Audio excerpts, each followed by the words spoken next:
morning. Thank you for calling Vexcon. This is Liz. How could I help you? Hi, Miss Hennessy. How are you? You're right, I have these. Oh, no. You still having those rat problems? Yes, Okay. you're right, I have these. All right. Well, let me give him a call, and we'll get someone out there to take care of the situation. I'll be right. Thank you, Miss Hennessy. You have a good day. Bye-bye.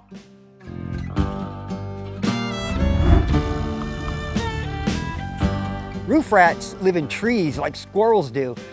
We have been seeing the rats run in broad daylight. Rats are nocturnal. They don't run around in the daytime, and the fact that these guys are doing that indicates a pretty severe problem. 95% of the problems that we do, we're dealing with these roofline infestations. But this one, because of the neighborhood, it's well established. They've got all kinds of these beautiful trees here, you know, pecans, acorns, even the pine nuts will feed the rats like for years. So Ricky sent me out here to try to get this worked out. You been seeing any rats out here? So poor little guy here has been tortured by them. I mean, dogs will bark at the rats and it really kind of trips him out, man. He doesn't like to share his backyard. They're, you know, dogs smell everything, they sense and hear everything, and it's very disruptive for him when he's trying to run around and do dog things back here, and he's got to share the space with rats running all over the place. It's just not good. So when we were out here initially, went ahead and sealed the top perimeter of the house like we normally do. On 95% of the problems that we do, we're dealing with these roofline infestations. And then they called back like another, I'd say about 6 to 8 weeks later saying, hey, the rats are still here. So we came back, did a full inspection and found out, which is not common for roof rats to do, since we'd sealed them off the roof line, they started hitting underneath the house, digging under the siding, and then once they got up underneath there, they were shooting up the plumbing and the walls. So what I've got to do is, first of all, I got to kill all the rats. I mean, we have a lot of them out here. Let me see what's going on in here.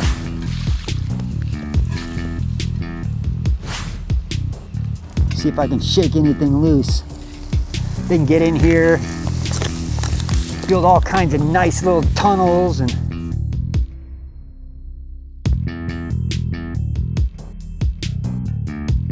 so in this backyard, there's a lot of harborage areas, a lot of food, a lot of drink, and that's why there's a lot of rats.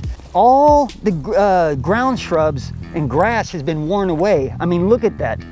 It's flat, there's grease marks everywhere. Seeds from the feeder that was here is cracked and it's all been eaten by rats. I mean, this is like Grand Central Station for the rats here.